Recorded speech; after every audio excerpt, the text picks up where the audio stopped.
Je suis très heureuse de dire un mot, de vous accueillir ici au nom de l'École normale et du département d'études cognitives de l'école, pour vous accueillir ici à cette première table ronde organisée par l'association SCALP dans le cadre de la COP 21.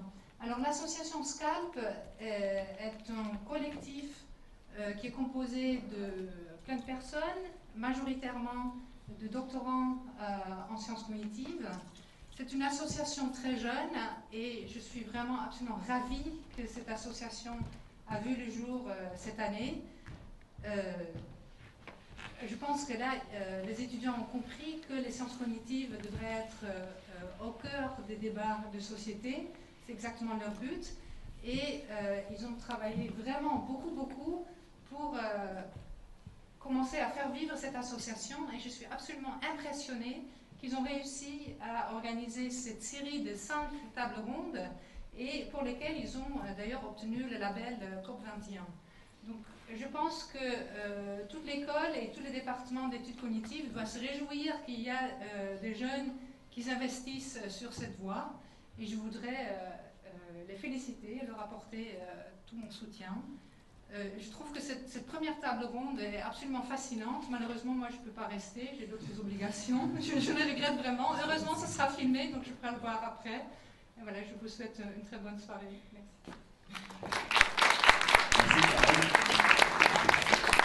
Merci beaucoup, merci à vous tous aussi d'être présents ce soir. Donc c'est le premier événement, c'est la table ronde d'ouverture d'une série de 5, comme Sharon l'a indiqué. Donc simplement je vais vous dire un petit mot avant qu'on commence sur la thématique de ce soir, sur les événements suivants auxquels vous êtes déjà les bienvenus. Si disons cette perspective vous intéresse, inscrivez-vous déjà sur le site internet, vous trouverez tous les supports de communication.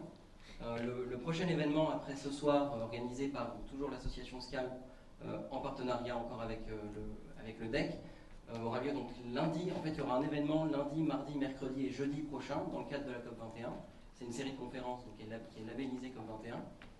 Lundi, ce sera une conférence en anglais le lundi matin à 10h qui s'appelle Can't Shame, Save the Earth, donc sur l'impact de la honte et de la réputation comme un levier d'action possible pour influencer les comportements, une alternative donc à la législation par exemple, avec Jennifer Jacket qui nous viendra de l'Université de New York et Gloria Origi. Ensuite le mardi, ici même le soir à 19h30, simplement la conférence le lundi par contre sera suivie d'un buffet bio, donc si ça peut vous motiver à venir le lundi matin à 10h, c'est une bonne chose. Donc le mardi ensuite, dans l'amphi Jaurès à 19h30, une conférence sur les potentielles limitations cognitives qui pourraient expliquer l'inaction un peu des êtres humains face à la crise écologique, qui est peut-être en fait quelque chose, un enjeu qui est difficilement palpable, difficilement assimilable, étant donné, disons, les structures cognitives qui seraient les nôtres. Et on va interroger cette question des limitations cognitives face à la crise écologique. Et donc pour discuter de cette problématique, on aura Barbara Bonnefoy, Éric Guillardi et Anna-Maria Lamel. Ensuite, le mercredi à 20h dans l'amphithéâtre Jaurès, on essaiera de voir s'il y a des possibilités d'appliquer certains travaux qui ont été faits sur l'argumentation et l'importance du raisonnement et de l'argumentation en sciences cognitives, si on peut appliquer ces travaux aux négociations environnementales, en fait aux stratégies de négociation en général, mais en particulier au cas des négociations environnementales, puisqu'elles ont lieu en ce moment au Bourget. Et enfin, le jeudi, ce sera donc la dernière conférence de cette série de 5 tables rondes sur l'environnement, interrogera la question des stratégies de conservation des écosystèmes qui sont mises en place, et on essaiera d'interroger la façon dont ces stratégies dépendent de certaines conceptions très spécifiques qu'on a de la nature, donc en fait de la catégorisation de la nature, et on verra donc qu'il y a en fait une énorme diversité de conceptions de la nature, et que cette diversité devrait avoir une influence sur la façon dont on préserve la biodiversité. Donc pour intervenir à cette table ronde, il y aura Pierre-Henri Gouillon, Olivier Laroussini, Marie Rouet, Samuel Roturier et Emmanuel Sander. Ça sont les événements à venir, donc vous êtes les bienvenus. Maintenant, l'événement de ce soir,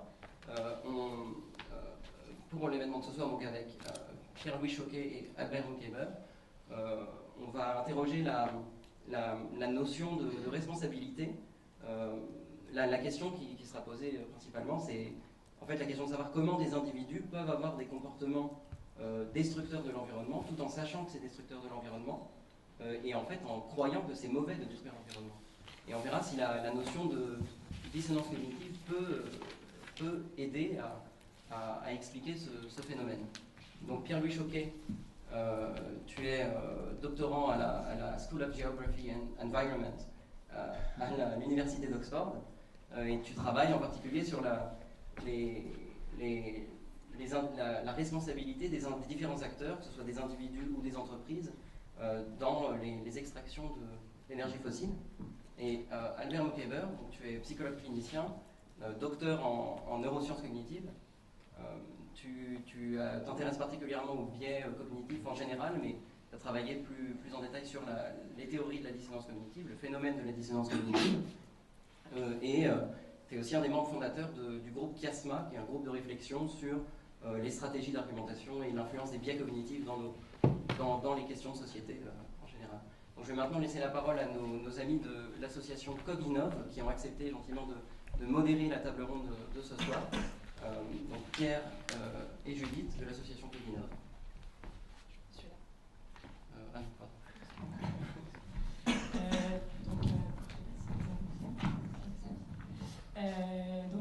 Coginov, on est un nouveau projet associatif qui était initialement un projet hébergé par la Fresco et qui a pour vocation d'explorer les applications des sciences cognitives et de les promouvoir à la fois auprès du grand public et des entreprises, en créant des opportunités de rencontre et de partage entre plusieurs acteurs dans notre communauté et en diffusant beaucoup de publications tout au long de l'année.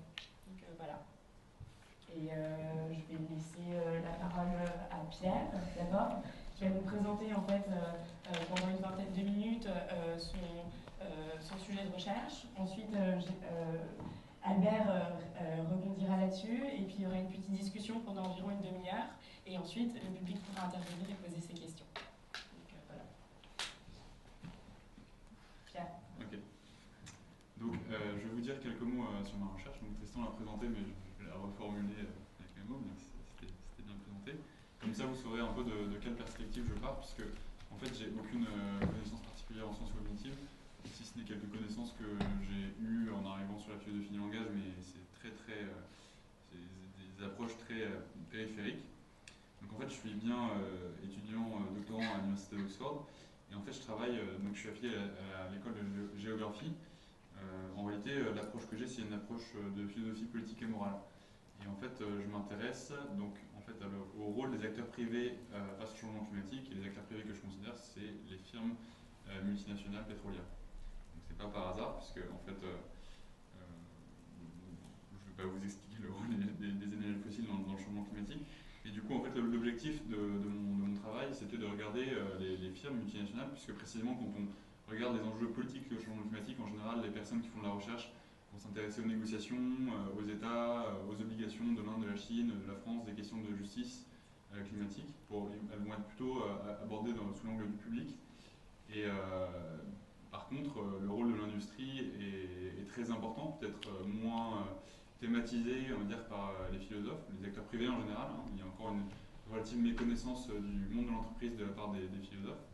Et du coup, l'objectif de ma recherche, c'est justement d'essayer d'importer en fait tous ces outils d'analyse de la philosophie politique et de la philosophie morale au cadre de l'entreprise.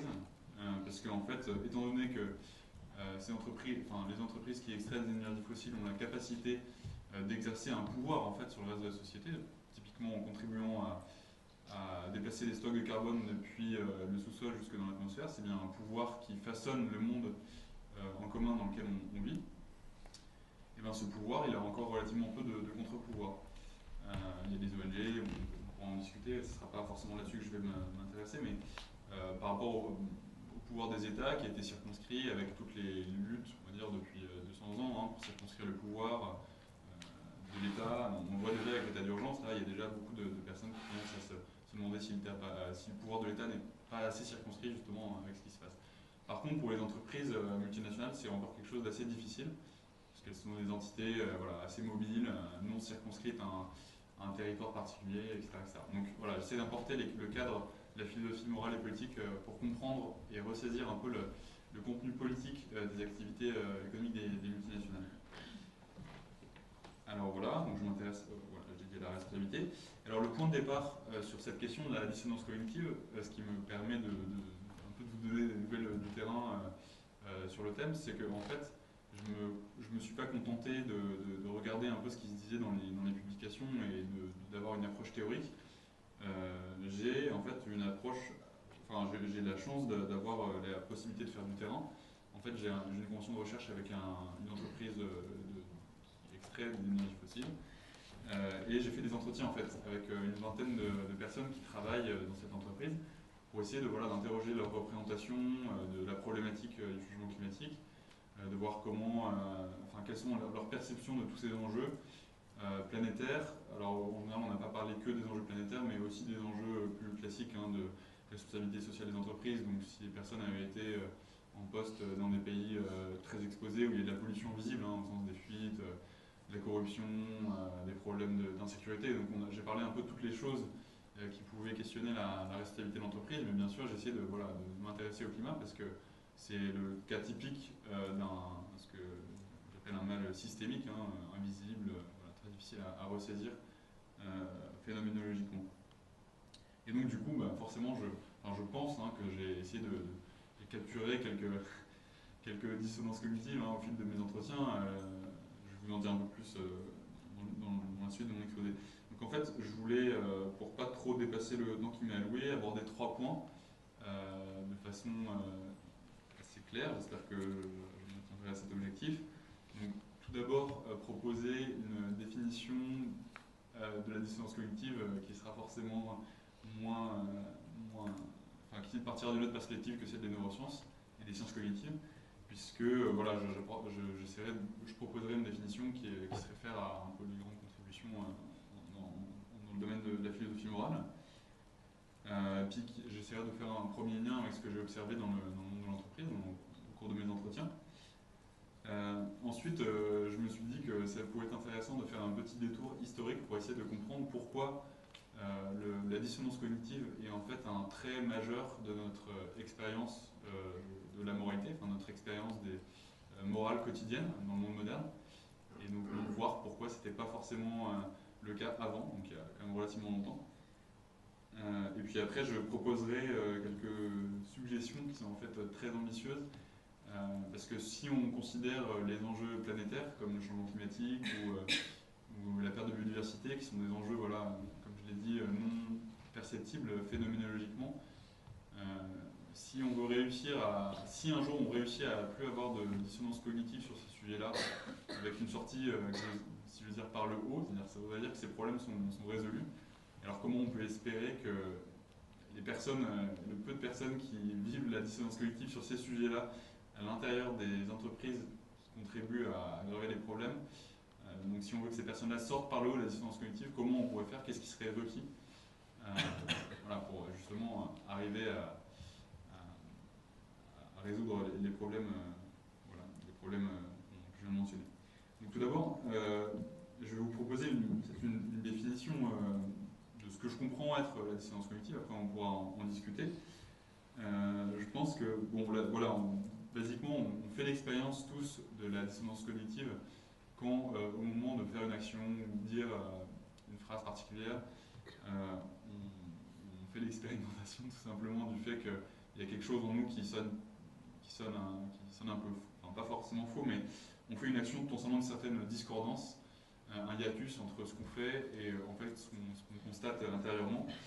Et donc cette discordance intérieure, elle peut venir du fait qu'on fait une action de façon précipitée, ou au contraire, peut-être plus sur le long terme, on est engagé dans des actions sur lesquelles la délibération qu'on pourrait avoir, la délibération interne qu'on pourrait avoir au sujet des actions qu'on réalise, elle est un peu coupée, elle est atrophiée pour tout un tas de raisons qui peut être réellement multiples. Donc ça c'est une définition un peu prosaïque. Il y a un philosophe que j'apprécie qui s'appelle Michel Terestchenko qui a écrit un livre intéressant sur toutes les questions, je vais y revenir, de dissonance cognitive qui sont très connues en fait dans l'histoire de la pensée. Le cas un peu emblématique de ça, ça a été Eichmann, je vais y revenir tout à l'heure, le cas Eichmann qu'a décrit Hannah Arendt.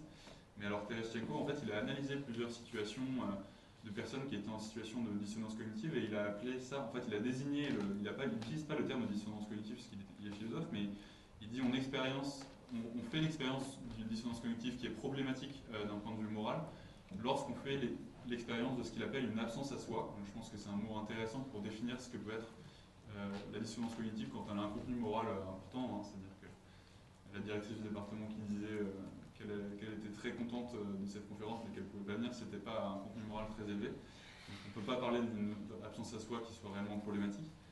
Et par contre, l'équivalent de ça dans le bon sens du terme, que Terestchenko décrit dans un bouquin qu'il a écrit qui est très bien, qui s'appelle Un si fragile vernis d'humanité, banalité du mal, banalité du bien.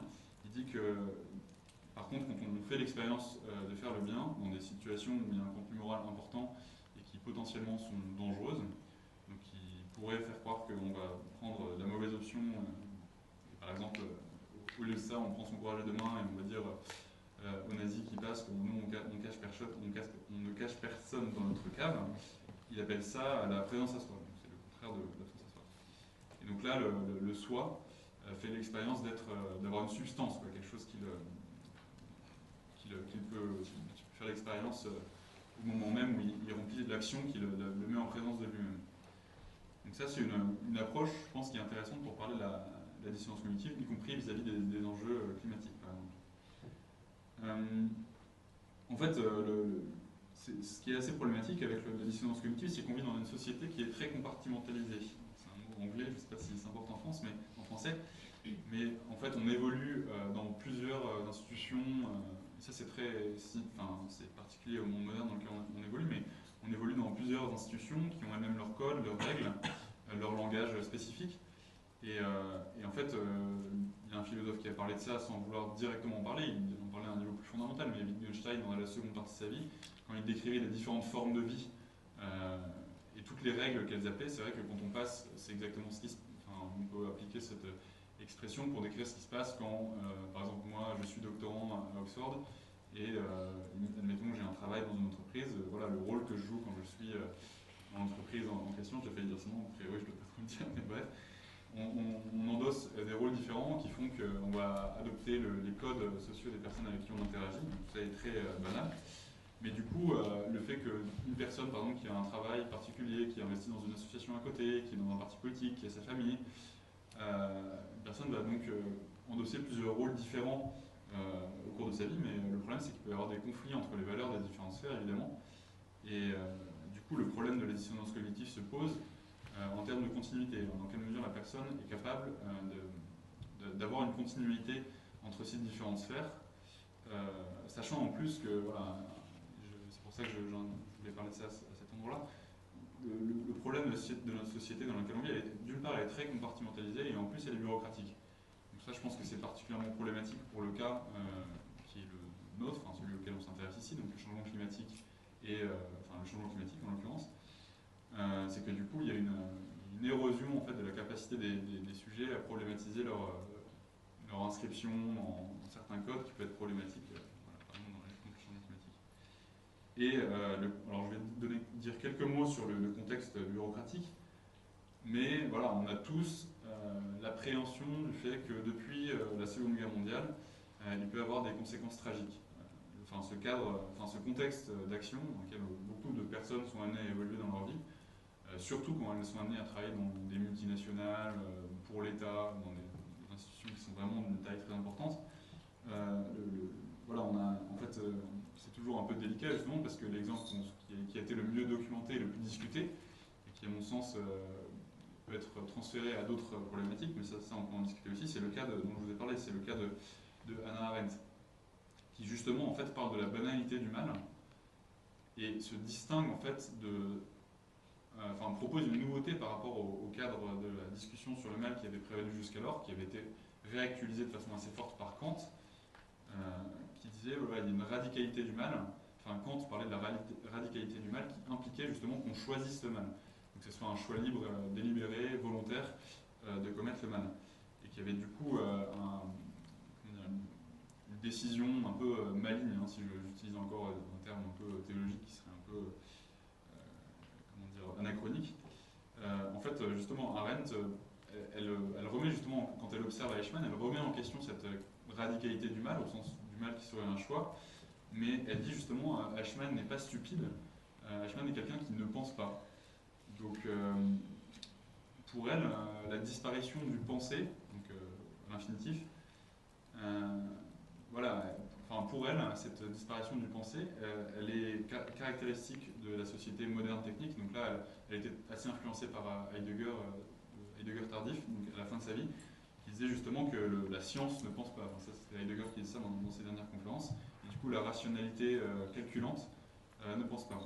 Mais du coup, on s'inscrit dans un autre ordre que celui de Kant, qui pensait la radicalité du mal comme un choix. Voilà, là, pour Arendt, c'est plus un problème peut-être civilisationnel. Et c'était pour elle une manière, je pense, de critiquer la modernité, en fait. En tout cas, enfin, voilà, donc, cette question de la dissonance cognitive, elle a été bien interrogée, je pense, par Arendt, et qui montre justement qu'elle est problématique, puisque face à des problématiques systémiques, comme le changement climatique aujourd'hui, est-ce qu'il y a vraiment une volonté des agents de faire le mal? C'est une question qui peut se poser. On pourra en discuter éventuellement.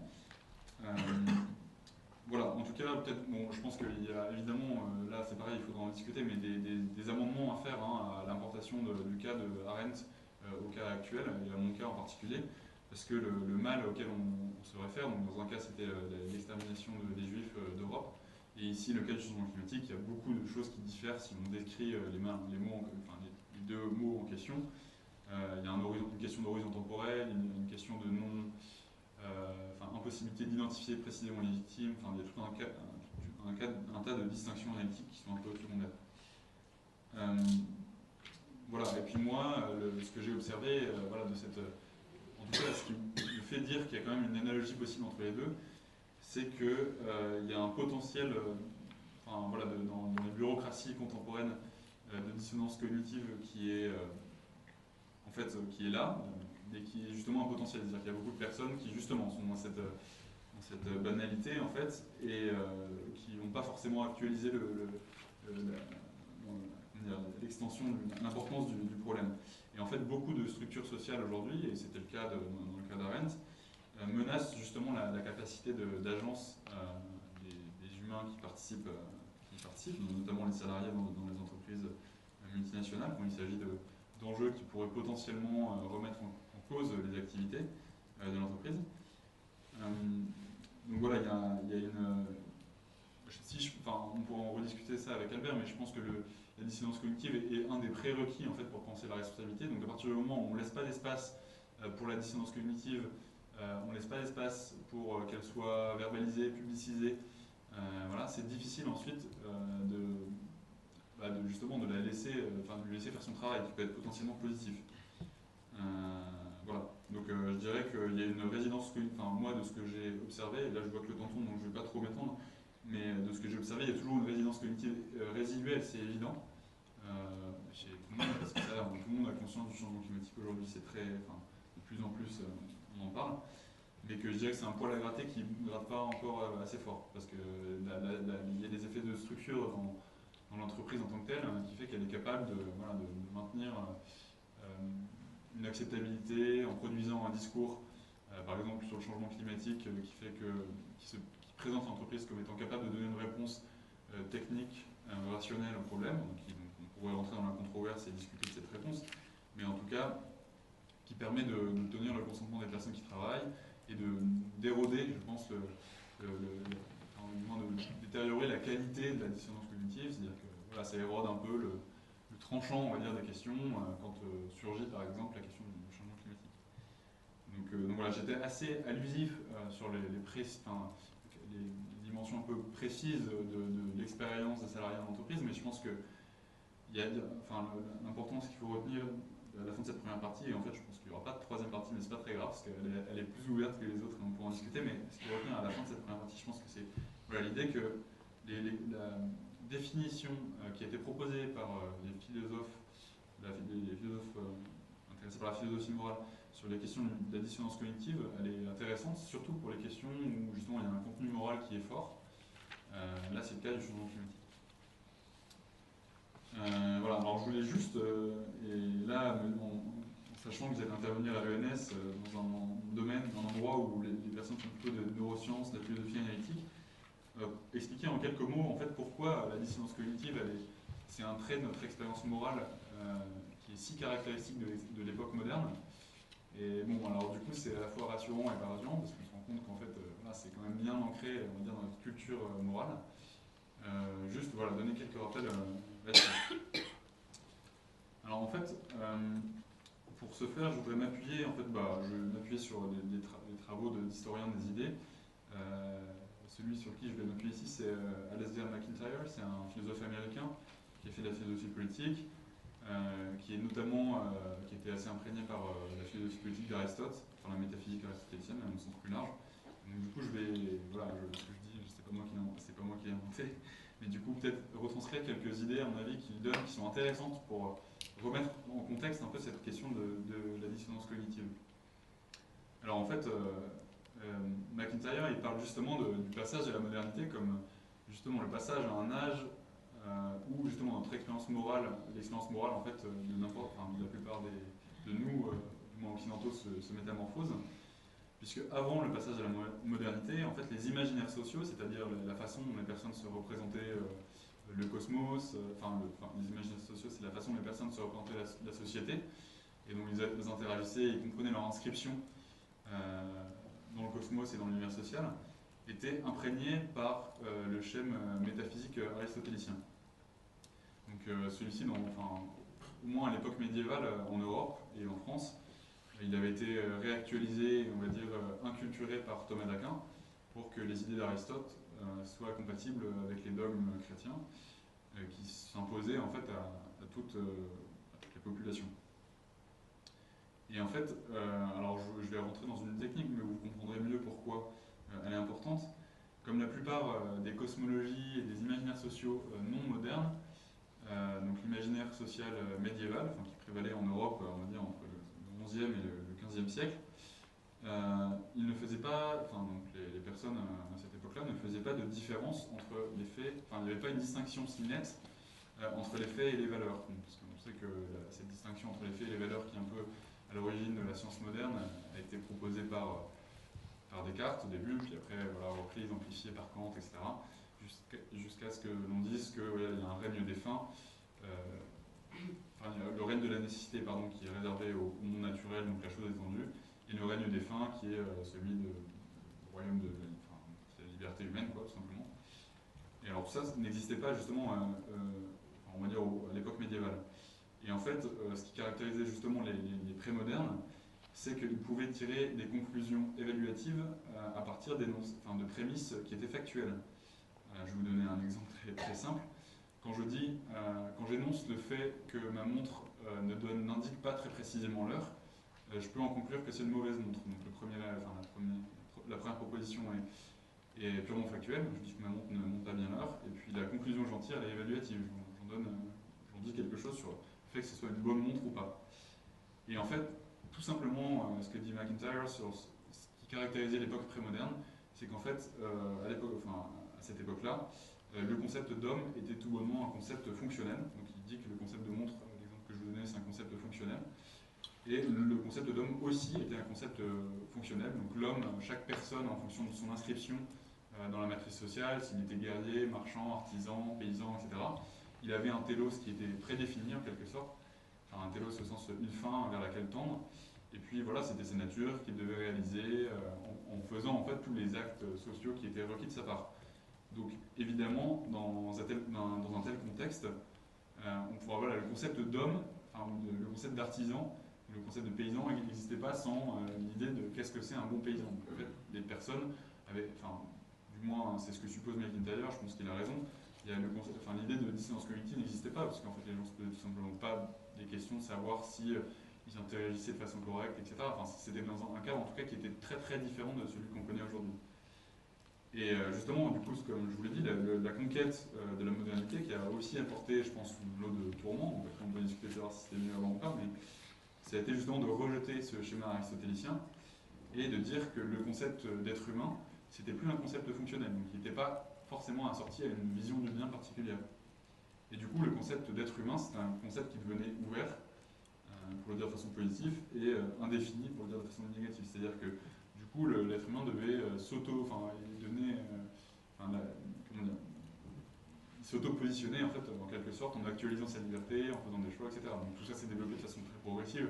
Là, je vous donne un peu la version sartrienne des années 70, mais on en est arrivé là par des développements successifs.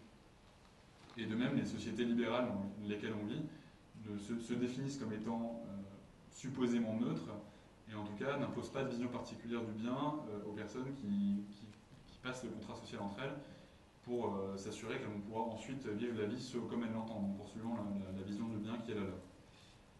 Et donc du coup, cette vision du monde, forcément, en éclatant, en redistribuant toutes les cartes, en ouvrant les possibles en fait, pour l'être humain en termes de définition de soi et de compréhension de soi, on ne peut pas définir qui est la poule et l'œuf, mais c'est ce monde-là qui a permis que en fait, notre monde d'institutions sociales, avec des sphères relativement isolées les unes des autres, donc le monde de l'entreprise, l'économie, etc., puisse apparaître, et que les personnes en fait cherchent, et c'est notre cas aujourd'hui à tous, on cherche notre identité, enfin les racines de notre identité dans les différentes institutions qu'on fréquente, depuis l'institution de la famille jusqu'à l'institution de l'État, et avec toutes les institutions intermédiaires qu'on peut imaginer, les syndicats, les entreprises, les ONG, enfin voilà. Et donc du coup, le sens de notre existence, voilà, il est à chercher dans des institutions qui poursuivent des finalités différentes, et qui du coup, comme je le disais au début, ont des socles de valeurs différents qui potentiellement peuvent être conflictuels. Et donc voilà, je vais m'en tenir là, et simplement, je pourrais aborder ma troisième partie dans la suite, mais du coup, en fait, ce qui est très frustrant dans le monde moderne, et spécialement dans le monde de l'entreprise, quand elle est sujette, on va dire, à la raison instrumentale typiquement une entreprise multinationale, elle a un critère qui est très bien défini et connu de tous, c'est le cours de bourse, qui est quand même un driver important de la vie de l'entreprise. Et du coup, ce qui est assez frustrant, c'est que, en fait, malgré tout, donc, comme je le disais, on a plusieurs institutions sociales dans lesquelles on évolue, à travers lesquelles on essaie de trouver une cohérence. Et en ce sens, on n'est jamais très éloigné en fait, de ce que disait Aristote, dans le sens où on essaye de trouver un sens unifié à notre vie à travers les différentes affiliations qu'on trouve dans les institutions via lesquelles on s'insère dans le monde social. Et le problème, en fait, c'est que la conception de la vertu, en fait, j'avais écrit ma conférence en anglais, du coup, là, si je relis en anglais, c'est un peu perturbant, mais quand on est au travail, par exemple, on va être jugé par nos pairs, non pas en tant qu'individu, on va nous demander de développer des compétences, non pas des vertus, qui sont relatives à un rôle particulier, qui vont potentiellement être en conflit avec les vertus qu'on veut développer en tant qu'individu. Et en général, les compétences qu'on nous demande de développer, c'est des compétences qui sont à visée instrumentale, c'est-à-dire qu'elles servent le projet de l'entreprise, qui lui-même est pas forcément... qui lui-même est relativement instrumental et qui n'est pas forcément facile de relier le projet d'entreprise à des aspirations plus substantielles qu'on peut avoir. Là, je parle de la question de la substance, de la personne qui est présente à soi, parce qu'elle est capable de vivre une expérience morale qui correspond à ce qu'elle voudrait vivre en fait. Et donc voilà, le fait qu'on vive dans une société éclatée avec des attentes qui sont très fragmentées, fait qu'on a du mal à trouver une cohérence à travers tout ça pour vivre les vertus qui nous semblent importantes. Et je pense que, je reviens sur le changement climatique en quelques phrases, pour relier tout ça à la problématique qui est celle de la COP21, mais typiquement c'est ce que je rencontre dans l'entreprise quand je discute avec des personnes du changement climatique, c'est que alors il y a une quête d'unité, une recherche un souci pour certaines personnes, elles ne sont pas très nombreuses, mais certaines personnes qui sont préoccupées par ces enjeux, typiquement du changement climatique, et du coup elles essaient de voir comment l'institution qui leur donne du travail pourrait s'aligner là-dessus. Alors elles trouvent des postes qui leur correspondent, en essayant de faire avancer les choses dans le bon sens, etc. Mais du coup, voilà, le problème qui reste résiduel à mon avis et problématique, du coup, c'est que ces organisations, elles ont des critères d'évaluation qui sont instrumentaux et qui ne sont pas à même de répondre aux aspirations substantielles qui pourraient être celles de citoyens qui auraient envie justement d'avoir une action concrète et réelle sur le changement climatique. Donc voilà, je ne vais pas continuer, je voulais parler de la façon dont on peut limiter, créer d'abord la dissonance cognitive chez toutes les personnes qui n'ont pas assez dans l'industrie, ce qui est malheureusement le cas. Et une fois qu'on aurait pu imaginer créer toute cette dissonance cognitive, comment on aurait pu trouver les moyens de la diminuer, ce qui aurait du coup été un bon signe, c'est-à-dire que si on arrive à la diminuer, c'est qu'on arrive à changer l'institution. Mais voilà, on pourra en discuter par la suite. Merci beaucoup.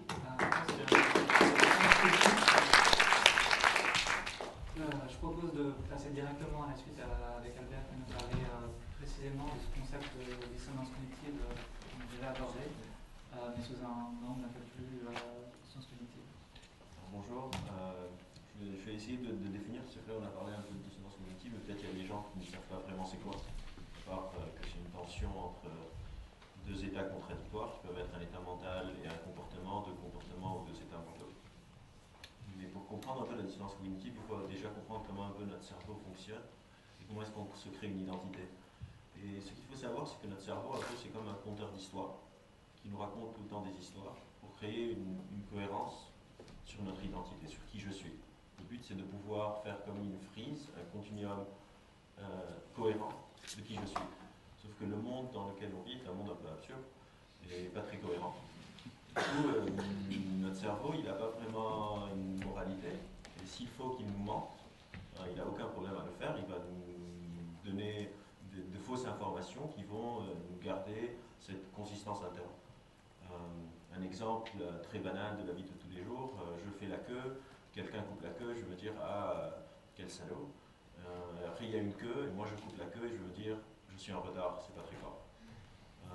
Et on fait ça tout le temps. On fait ça tout le temps de créer une cohérence, mais pas seulement avec nous-mêmes, mais avec les autres aussi. C'est-à-dire si j'ai une certaine idée de Pierre, je vais essayer de la vérifier en permanence, même si j'ai des informations contradictoires qui vont émerger, tant qu'il n'y a pas s'il n'y a pas un faible engagement, si c'est une opinion que je tiens assez fortement, je vais laisser tomber les informations qui ne vérifient pas mon opinion de Pierre et je vais confirmer les opinions qui le font. Et tout ça, c'est à travers ce qu'on appelle des biais cognitifs. Un peu comment notre cerveau se fout un peu de notre gueule pour nous aider. Il n'y a pas une autre façon de le dire. Et on fait ça vraiment tout le temps pour plein de trucs, mais c'est pas vraiment le sujet aujourd'hui. Ce qu'on va essayer, c'est qu'on va essayer de se concentrer sur un concept de comment notre cerveau fait cette chose, qui s'appelle la dissonance cognitive. Et la dissonance cognitive, c'est un truc qu'on a ressenti il y a très longtemps avec Aesop dans l'Antiquité. C'est peut-être l'exemple fondateur de la dissonance cognitive. Je vais vous le faire très vite, c'est un peu comme une fable de La Fontaine. Donc un jour, il y a un renard qui se baladait dans la forêt, qui voit des raisins sur l'arbre.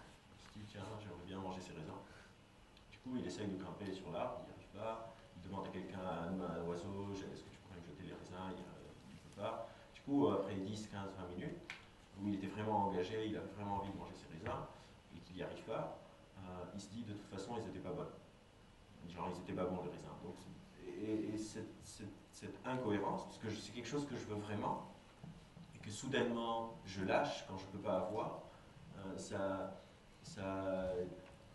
cristallise un peu la dissonance cognitive. Quand j'ai le choix entre accepter la réalité ou inventer une réalité, mon cerveau souvent préfère inventer une réalité. Donc je vais m'inventer un goût des raisins en me disant que les raisins ne sont pas bons, pour ne pas accepter que je n'ai pas pu avoir accès à ces choses-là. Après on peut faire genre un saut dans le futur pour arriver dans les années 50 avec Léon Festinger, qui est la première personne qui a vraiment formalisé la dissonance cognitive. Quand Aesop a fait sa fable, c'était comme toutes les autres fables, il tenait quelque chose, mais personne n'a vraiment explicité cette idée, jusqu'à ce que Léon Festinger arrive. Et Léon Festinger, ce qu'il a fait avec deux, trois potes à lui, c'est qu'ils ont infiltré une secte d'une dame qui s'appelait Madame Quiche, qui prédisait la fin du monde pour le 21 décembre, je ne sais pas quelle année, genre 1957, un truc comme ça. De toute façon, le monde n'est pas fini, donc c'est pas grave. Donc Festinger infiltre cette secte une semaine avant la date fatidique, il voit que c'est des personnes qui sont très très engagées dans cette cause. Ils sont en train de vendre leurs biens, ils sont en train de dire au revoir à leur famille, de ne pas comprendre pourquoi les gens ne sont pas tous en train de venir chez Madame Quiche, parce que c'est les seuls qui vont être sauvés et le monde va se terminer. La soirée fatidique du 21 décembre arrive et le monde ne se termine pas. Et c'est ça qui a intéressé Festinger. Qu'est-ce qui va se passer? Et Festinger, il se disait, bah, c'est sûr que tout le monde va dire Madame Quiche, tu es une imposteur, on a tout vendu et ils vont la lyncher. Sauf que la soirée passe et ce qui se passe, c'est que, en fait, Madame Quiche, elle parlait avec un hologramme de Jésus sur notre planète à travers des écritures automatiques. Vers 2-3 heures du matin, Madame Quiche reçoit une révélation qui lui dit que parce qu'elle et ses associés ont prié pendant si longtemps, en fait, grâce à leur lumière, ils ont sauvé le monde. C'est grâce à eux que le monde était terminé. N'était pas terminé. Et du coup, Festinger, il voit ces gens et ils sont tous à fond.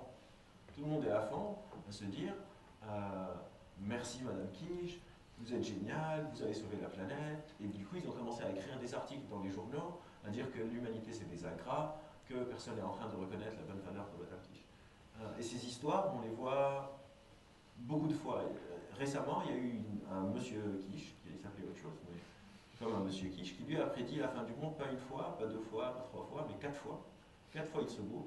Au début, on rationalise, et à la fin, parce que ce qu'il faut savoir aussi sur la dissonance cognitive et sur, en général, ces choses-là, c'est qu'il n'y a pas tout le temps une mauvaise moralité derrière. Il n'y a pas tout le temps une mauvaise volonté. Beaucoup de ces personnes sont convaincus qu'ils ont vraiment la date de la fin du monde. Ils ne sont pas là à manipuler. Eux aussi sont investis, eux aussi vendent leurs biens et tout ça. Et du coup, ce monsieur-là, à la 4e fois, il s'est pris de remords. Et il a, pour une fois, il est allé contre la dissonance cognitive. Il a dit, écoutez les gars, en fait, je me suis trompé. À ses disciples, ça fait 4 fois. J'ai fait des calculs dans tous les sens et ça ne marche pas. Je pense que le monde va pas se terminer. Et ce qui est hyper intéressant, c'est que les gens qui le suivaient, à cause de la dissonance cognitive, ils ont réagi d'une façon qui n'est pas surprenante si on connaît la théorie, mais qui est assez surprenante si on ne la connaît pas, c'est qu'ils lui ont dit, en fait, non, tu n'es pas trompé. En fait, ce qui se passe maintenant, c'est que tu passes par une période de doute, et maintenant on sait c'est quoi notre rôle. On a été avec toi pendant tout ce temps, juste pour cet instant, pour qu'on te soutienne, que tu continues tes calculs, pour que tu puisses sauver le monde, parce que tu as investi, et ça c'est comme le doute de Jésus dans la Bible. Notre rôle, on est tes disciples, et on va te prouver que tu avais raison, et ils l'ont repoussé à rentrer dedans. Il n'avait pas besoin de beaucoup d'efforts, et du coup il est rentré dedans, il s'est trompé, et ils sont probablement encore en train de faire des dates. Donc ce qui est intéressant dans la dissonance cognitive, c'est que quand on est investi dans quelque chose, et c'est souvent, il y a plusieurs critères pour qu'une dissonance cognitive soit significative, comme Pierre-Louis disait tout à l'heure, parce que pas toute dissonance cognitive, on a besoin d'agir dessus. Il y a des choses desquelles je suis détaché. Si moi, par exemple, je crois que, je sais pas, la crêperie du coin, c'est la meilleure crêperie, et un jour, je vais à une autre crêperie, et j'ai dit à tous mes amis, la crêperie, celle-là, c'est la meilleure, mais une crêpe est meilleure, je vais accepter, je vais dire, ok, je m'étais gouré, en fait, c'est là ma préférée, parce que je ne suis pas engagé.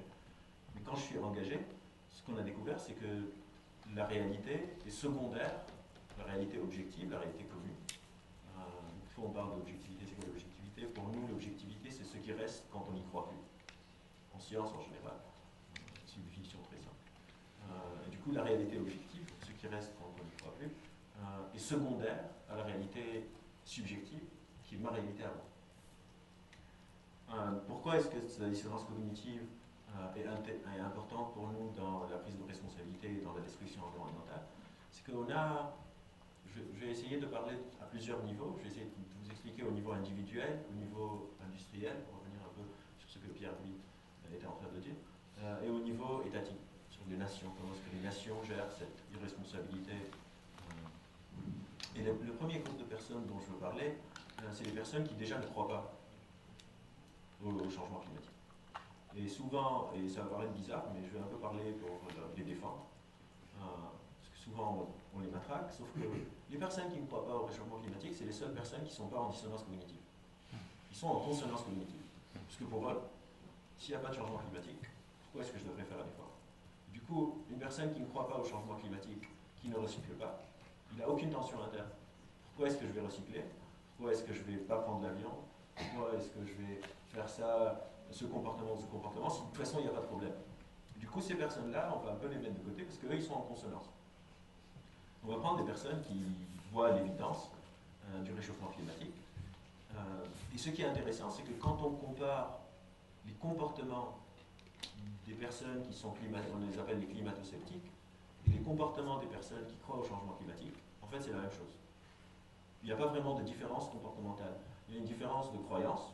Une personne dit il y a un réchauffement climatique, une autre dit il n'y a pas de réchauffement climatique, mais au niveau comportemental, c'est la même chose. Et il y a certains auteurs qui avancent la thèse qu'en fait, être climato-sceptique, et c'est des études qui sont sorties, si les références vous intéressent, on pourrait peut-être les mettre sur un site. Ça n'a rien à voir avec la compréhension de la science. Souvent, on essaye d'argumenter le réchauffement climatique d'un point de vue de science, regardez les émissions en CO2 et tout ça. Et beaucoup plus souvent, on est climato-sceptique à cause d'une opinion politique. On s'en fout des faits, en fait. Si moi, je crois plus, par exemple, à des théories du complot, ou qu'on me ment, ou j'ai pas confiance en la société, ou j'ai pas confiance en les classes politiques, j'ai plus de chances d'être climato-sceptique. C'est comme ça qu'on peut retrouver, par exemple, je sais pas, un ancien ministre, je ne vais pas dire son nom, Claude Allen, qui croit que le réchauffement climatique n'existe pas. Alors qu'il a les connaissances. On sait qu'il a les connaissances, on sait qu'il est diplômé, on sait qu'il... Mais il ne croit pas, parce que c'est plus une opinion. C'est comme ça aussi que récemment, il y a, je ne sais plus de quelle chaîne de télé, le présentateur tout à l'heure de Météo, une chaîne de télé qui s'est fait virer, parce qu'il dit que c'est n'importe quoi, alors qu'il est climatologue. Forcément, on a la connaissance, mais c'est l'opinion politique. Et quand on essaye de trancher ces choses-là, on voit que c'est beaucoup plus aligné avec les courants politiques qu'avec, par exemple, l'éducation, ou le niveau social, ou l'information. On peut être très bien informé et s'en foutre, littéralement. Et du coup, les climato-sceptiques ont trouvé une façon assez radicale, on va dire, de réduire leur dissonance cognitive en rejetant le problème complètement. Et donc ça ne nous intéresse pas spécialement, même si ça peut être très très intéressant. Ce qui nous intéresse un peu aujourd'hui, c'est les personnes qui savent qu'il y a un problème, mais qui agissent comme les personnes qui considèrent qu'il n'y en a pas. Et donc si on doit parler de quels sont les mécanismes de réduction de dissonance cognitive, il y a en général 3 façons de réduire la dissonance cognitive. La première, c'est ou bien de changer de croyance, ou bien de changer de comportement, donc faire un changement efficace. La deuxième est d'acquérir de nouvelles informations qui vont renforcer mon hypothèse. Donc par exemple, il y a un sénateur américain récemment, lors d'un débat sur le changement climatique, pour montrer qu'il n'y avait pas de problème, ils étaient à Washington, au Capitole, il est sorti, il a ramené de la neige, il les a jetés dedans. Il a dit voilà, il n'y a pas de réchauffement climatique. Il y a de la neige, tant qu'il neige, c'est qu'il n'y a pas de réchauffement. Et la troisième façon, c'est de réduire l'importance de la nouvelle information, de nouvelles informations qui émergent. Donc, je reçois de nouvelles informations qu'il y a une crise environnementale en Amérique latine, ou bien, par exemple, récemment, il y a de très intéressantes théories sur ce qui se passe en Syrie, que le début des problèmes a commencé à cause du réchauffement climatique, parce qu'il y a eu une sécheresse énorme pendant 4-5 ans et les personnes n'avaient plus accès aux ressources. Et c'est ça qui a précipité un peu le début du conflit. On les met de côté, on se dit que ce qu'on peut faire classiquement, c'est dénigrer, faire en fait un argument ad hominem, et dénigrer la personne qui fait l'argument. Dire de toute façon, c'est des vendus du système, on n'y croit pas. Donc on a ces trois aspects. Ou bien acquérir de nouvelles informations, ou bien changer notre opinion, ou bien réduire l'importance de la nouvelle information. Sauf qu'en général, on n'aime pas vraiment le changement. Parce que le changement, ça veut dire un effort. On aime bien l'économie d'énergie. On aime bien continuer à faire les choses comme on les fait. C'est pour ça que, par exemple, j'ai une très mauvaise écriture. Je pourrais m'entraîner pour avoir une meilleure écriture, mais je ne le fais pas. Parce qu'on n'aime pas ça. On n'aime pas faire des efforts en général. Et surtout, on aime encore moins se tromper. Il y a un truc qu'on n'aime pas vraiment, c'est se tromper. Du coup, si moi, j'argumente pour une thèse ou pour quelque chose, je vais encore moins le faire. Et si moi, j'agis d'une certaine façon, si moi, tous les jours, j'aime bien le confort de ma voiture alors que je peux prendre les transports en public, j'ai vraiment pas envie de me heurter, d'ajouter de la friction dans ma vie et prendre le métro à l'heure de pointe pour ne pas être en retard. Donc je me dis, c'est pas très important, c'est pas moi qui va faire la différence. Et c'est un peu ce profil-là qu'on voit au niveau individuel. On voit des personnes ou bien qui font des comportements alternatifs pour réduire la dissonance cognitive. Par exemple, je vais me dire, ben, de toute façon, moi, quand je me brosse les dents, je vais fermer le robinet. C'est bien pour sauver de l'eau, sauf que sauver de l'eau, ça n'a aucun impact sur le réchauffement climatique. C'est deux problématiques complètement séparées. Sauf qu'on pense que tout ce qui est écologique a un rapport avec le réchauffement climatique. Donc si je sauve de l'eau, c'est bon, je fais ma partie. Ou bien le second problème qui fait que la dissonance cognitive, c'est intéressant ce concept d'augmenter la dissonance cognitive, n'est pas encore assez fort, c'est que l'environnement, comme par exemple la cigarette, c'est quelque chose qui a une conséquence retardée. Et on est très sensible à la récompense instantanée. On parlait du monde actuel, de la société moderne. La société moderne et les systèmes sont comment ils sont aujourd'hui parce que le système économique actuel permet de la gratification instantanée. Je peux commander un truc sur Internet, maintenant on peut se le faire livrer le même jour. Je vais au resto, je veux un burger, je peux l'avoir. Je veux un sushi, je peux l'avoir. Ce que je veux, je peux l'avoir instantanément. De la même façon, si la punition était instantanée, si à chaque fois que je fume une cigarette, j'ai un cancer, personne ne fumerait. Si la cigarette cause un cancer instantané, je n'ai pas de fumeur dans le monde. Même si, disons que c'est un cancer qui tue 6 mois plus tard, mais les symptômes commencent instantanément, personne ne va le faire. Et du coup, dans notre dissonance cognitive, dans les problématiques environnementaux, ne sont pas aussi puissantes que ce qu'on peut imaginer à cause de ces différents facteurs. On fait des comportements de banalisation, on a des conséquences qui sont retardées, et on ne voit pas, comme tu disais, il n'y a pas une personnalité ou quelque chose qui sont directement affectés. Et ce qui est encore pire, c'est qu'à cause d'un biais qui s'appelle le biais de proximité, les zones affectées sont souvent pas les zones où on vit. Parce que souvent les aires, qui sont les forêts, les rivières, des choses comme ça, qui n'existent pas dans les grandes villes où les décisions sont prises. C'est plusieurs éléments créés comme une sorte perfect storm, de tempête parfaite, qui fait qu'on ne cherche plus à améliorer nos comportements vis-à-vis de la crise environnementale. Donc ça, c'est un peu au niveau individuel. Je parlerai après au niveau individuel comment on pourrait faire pour utiliser la dissonance cognitive pour améliorer la situation. Mais avant, je veux juste rebondir sur quelques trucs que Pierre a dit sur l'entreprise et après un peu sur les États. Montrer justement que la dissonance cognitive est quelque chose qui peut se jouer aussi au niveau du groupe et pas seulement au niveau de l'individu. Par exemple, au niveau de l'État, j'ai découvert quelque chose en faisant ma recherche qui est assez saugrenue. L'Inde et la Chine, par exemple, refusent de réduire leur émission de carbone et ils ont un très bel argument qui illustre vraiment un peu le renard. Ils disent, nous, on s'est industrialisé après vous, après l'Occident. Par exemple, la France et les États-Unis, vous, ça fait 80 ans que vous avez fait votre révolution industrielle, 100 ans et que vous polluez. Disons que vous avez pollué, je donne des chiffres complètement arbitraires, disons que vous avez pollué 500 unités de pollution. Nous, ça fait 15 ans, 20 ans qu'on pollue, et du coup, on avait notre calcul et notre compteur est à 150. Du coup, nous, on a le droit de polluer, au moins jusqu'à ce qu'on vous rattrape. Et une fois qu'on vous rattrape, on commencera à polluer moins. Parce qu'au final, si vous demandez n'importe quelle personne, est-ce que vous êtes pour la destruction de l'environnement, personne ne va dire oui.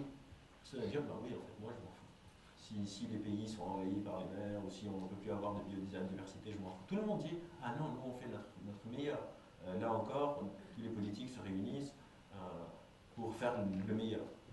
Et du coup, quand on veut faire le meilleur et en même temps on veut construire des usines ou polluer, un pays peut polluer de la capacité de 5 planètes pour supporter la pollution qu'ils sont en train de créer, comme par exemple les États-Unis, on a besoin de créer ces rationalisations. Donc la Chine et l'Inde disent, ben, en fait, le temps qu'on vous rattrape, on va faire ce qu'on veut. Et on voit ça aussi au niveau de l'industrie.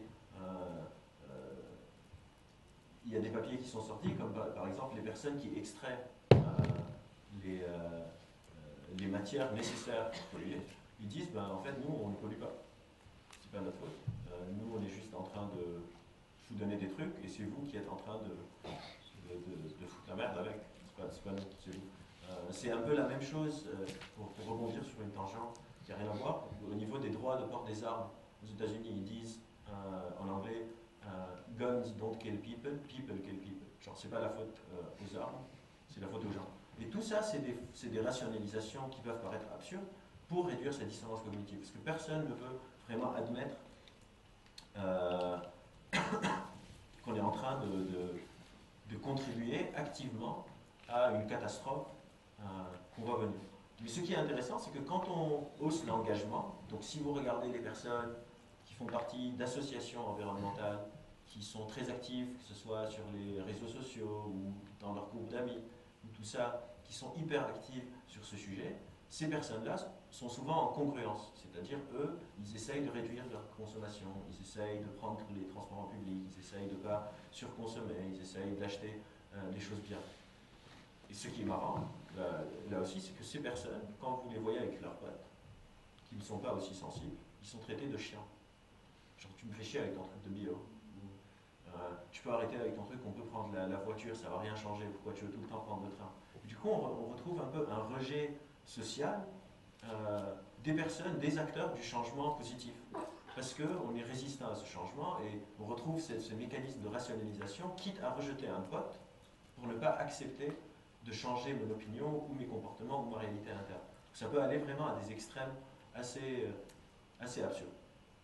Donc ça, c'est un peu le comment de la dissonance cognitive. On pourra en reparler si il y a des questions ou des trucs plus détaillés. Mais je vais passer juste à une deuxième partie, après on pourra peut-être discuter tous ensemble. C'est que, ok, il y a la dissonance cognitive, mais ce qui nous intéresse, c'est aussi qu'est-ce qui affecte cette dissonance cognitive. Qu'est-ce qui fait que la dissonance cognitive peut être renforcée, du coup aller encore dans des comportements ou des rationalisations absurdes, et qu'est-ce qui pourrait réduire, nous sortir du haut, comme disait Pierre-Louis, de cette dissonance cognitive. Il y a en général deux facteurs qui aggravent la situation. Le premier facteur, c'est être très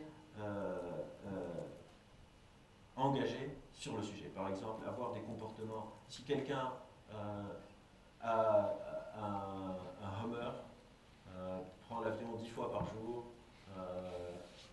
laisse le robinet ouvert tout le temps, même si ça n'a rien à voir, mais c'est pas grave, et fait plein de comportements qui sont mauvais pour son confort, il y a très peu de chances que cette personne change d'avis. Il faut qu'on accepte qu'il y a très peu de chances. Si demain, pour sauver la planète, un politicien dit ok, il va falloir et là aussi je dis des trucs qui n'ont rien à voir, mais juste pour illustrer, qu'on ait l'électricité 15 heures par jour, personne ne va le faire. Il faut qu'on soit très lucide parce que l'effort nécessaire, la personne ne va jamais se mettre tellement en risque, la tension interne ressentie sera trop forte pour le faire. C'est peut-être pessimiste, mais je rapporte un peu ce qu'on trouve. Donc le premier truc, c'est si on est très engagé sur un point, ça rend la chose encore plus difficile. On voit ça par exemple beaucoup aussi dans les théories du complot. Si quelqu'un dit toute la journée qu'on n'est jamais allé sur la Lune, même si vous le mettez dans une fusée sur la Lune et vous le ramenez, il vous dit vous êtes juste emmené dans un studio de cinéma, vous êtes en train de mentir.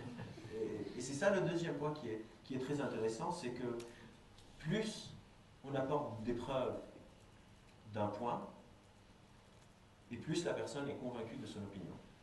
Donc, plus on va apporter des points contradictoires à quelqu'un qui est en dissonance cognitive pour lui montrer qu'il est incohérent, et plus il va vous rejeter. Et ça, c'est peut-être le point le plus important, le point aggravateur le plus important. Quand on voit quelqu'un, par exemple, qui croit que, disons, un militant machiste, qui dit que les femmes devraient ne pas travailler et tout, plus on va lui montrer des exemples de femmes qui ont fait des trucs géniaux, et plus il va être convaincu de son opinion. Parce que on commence à... Mon opinion et mon self commencent à rentrer l'un dans l'autre. Il n'y a plus de séparation entre moi et mon opinion. Donc toute attaque sur mon opinion est ressentie comme une attaque sur moi-même. Et on peut voir cet exercice dans plein de cas. Ça peut être, je ne sais pas, essayer par exemple d'aller voir un ultra du PSG et de lui dire que le PSG est nul. Même quand le PSG est dernier du tableau, vous allez passer un sale quart d'heure. Parce que pour lui, le PSG, c'est lui. Il n'y a plus le PSG est une équipe de foot, et moi, c'est moi. C'est juste que je les aime bien. Ça devient moi. Et du coup, quand mon comportement comportemental devient une partie de moi-même, si prendre mon Hummer me fait sentir comme genre je suis le beau gosse de la vie, je ne vais pas accepter de le refuser. Je ne vais juste pas le faire. Ça, c'est le premier truc. Pardon, ça, c'est le second truc. Le premier truc, c'est le commitment. Et le second truc, c'est l'apport de preuves à un effet contraire. J'ai un peu noirci le tableau, je vais essayer un peu de revenir sur des trucs plus positifs. Quelles sont les choses qui nous aident à sortir de ce mécanisme un peu pervers? Le premier élément qui nous aide à s'améliorer, c'est demander à la personne d'expliciter elle-même ses pensées.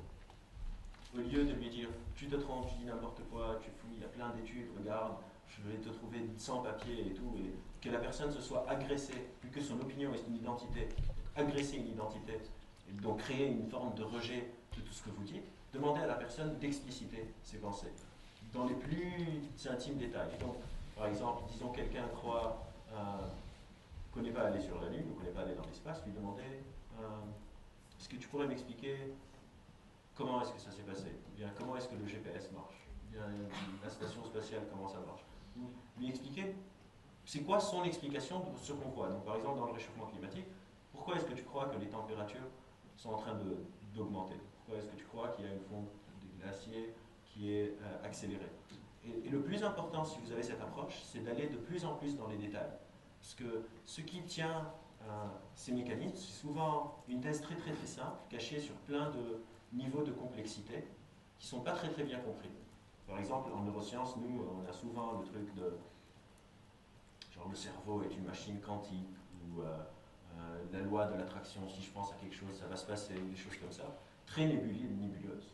Et quand on demande des précisions, genre comment, la personne elle-même va commencer à se désengager parce qu'elle va voir les limites de son raisonnement sans se sentir agressée. La première chose, c'est demander à la personne d'expliciter ses opinions. Au lieu, si vous êtes militant environnemental, au lieu de dire à quelqu'un comment est-ce que tu manges encore je sais pas, de la viande, ou comment est-ce que tu prends ta voiture, lui demander genre est-ce que tu as vraiment besoin, pourquoi est-ce que tu as besoin de cette voiture-là, pourquoi est-ce que tu as besoin d'avoir un Hummer. Le second point, qui est encore plus important, c'est qu'on ne peut pas sortir de dissonance cognitive si on n'a pas un support social. Si on ne sent pas que quand on va changer notre opinion, donc quand je vais abandonner une partie un peu de mon identité pour autre chose, que je sens que je suis dans un support, dans une structure où je suis accepté. Parce que la peur, un peu irraisonnable, irraisonnée qui se passe derrière, c'est que si je change, je vais être rejeté.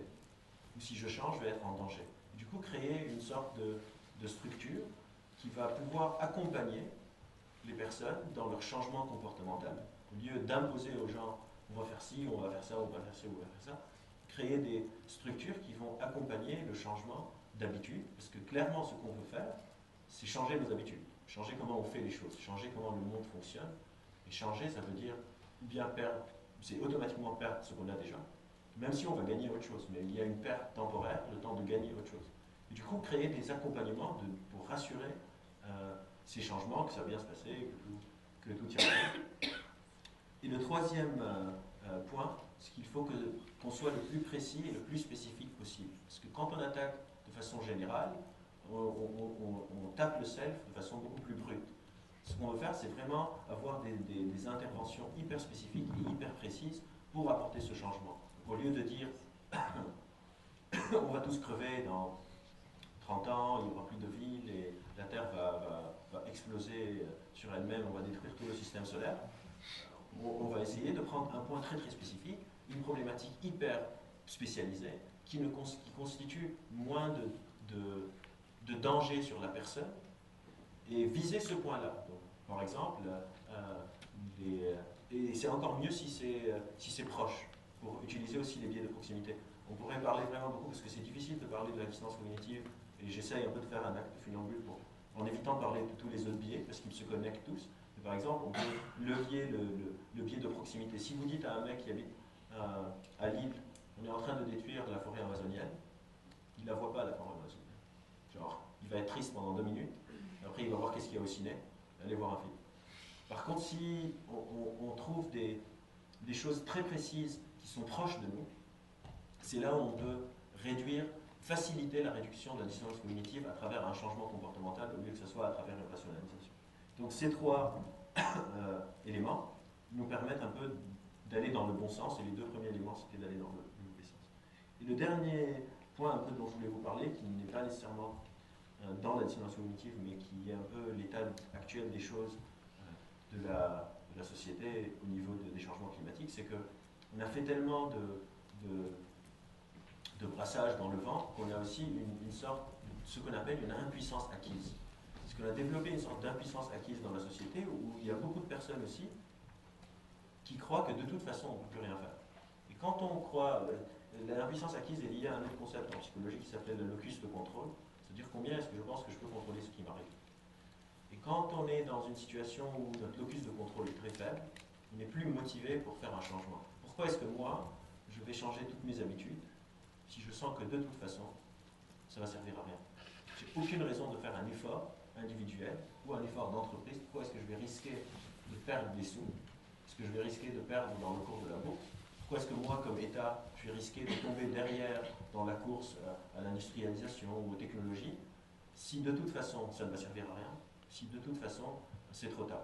Du coup, on a aussi besoin de recréer une dynamique qui va nous sortir un peu de cette torpeur. C'est un autre mot pour l'impuissance acquise. Comment est-ce qu'on va faire pour sortir de cette impuissance acquise vis-à-vis de la destruction environnementale, pour renouer avec une sorte de locus de contrôle où je sens que je peux à nouveau faire des trucs qui vont servir à quelque chose. En gros, on s'agence autour de ces choses.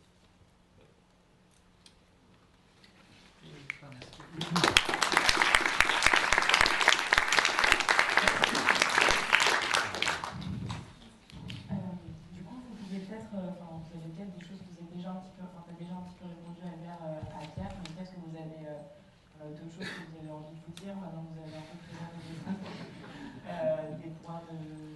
On peut commencer, avant de parler des leviers d'action, sur ça. Peut-être, moi, une question que je me posais, par exemple, les gens que tu as rencontrés sur ton terrain, ils étaient sans doute à différents niveaux de conscience, et je me demande s'il n'y a pas des cas de dissonance cognitive qui sont latents, peut-être parce qu'ils sont protégés par une certaine rhétorique déjà, mais qui ne sont pas conscientisés en quelque sorte. C'est-à-dire qu'ils ont, à cause du compartiment institutionnel dont tu as parlé, des valeurs contradictoires, mais ils ne se rendent pas compte forcément que c'est contradictoire. Est-ce que c'est possible déjà que ce soit le cas? Et est-ce que c'est le cas En fait, je pense qu'il y a, c'est ce que je disais, il y a un potentiel important de dissonance cognitive non actualisée. Parce que si on reconnaît que publiquement le problème est sérieux, en fait, tout le monde reconnaît qu'il y a un problème avec le changement climatique, en tout cas dans l'entreprise que j'ai vue. Donc déjà, c'est pas mal. Et en même temps, on peut se demander dans quelle mesure, voilà, en fait, le fait que l'entreprise elle produise un discours sur cette question-là, un discours qui a une rationalité, qui fait sens pour les personnes dans cet univers, on va dire, parce que c'est des réponses apportées techniques qui du coup en fait donnent un aperçu de voilà quelle est la réponse collective à ce problème collectif. Du coup, à moins d'avoir un sens critique développé ou d'être un peu justement dans les dossiers et de voir comment ce scénario a été monté. Un scénario, c'est pas un mot, c'est un peu trop péjoratif, mais je veux dire cette réponse ou ce récit a été monté, ce récit collectif. Et du coup, voilà, les gens sont pas forcément appareillés pour avoir un regard critique en plus, parce qu'ils écoutent les ONG, ils disent ah oui c'est vrai il y a un problème, ils se retournent vers l'entreprise et puis ils voient le récit de l'entreprise et ils disent bah non en fait voilà on a répondu, c'est rationnel. Voilà.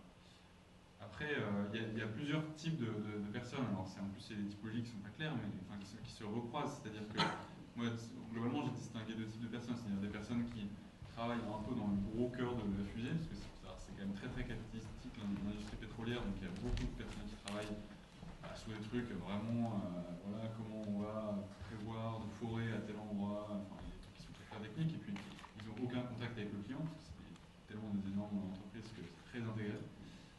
Et puis donc là, des personnes pour qui c'est un peu hors des radars, maintenant il n'y a pas trop de dissonance cognitive, et puis après j'ai rencontré pas mal de personnes aussi de fait, parce que mon sujet y est amené assez naturellement, qui était ce que j'appelle en interface.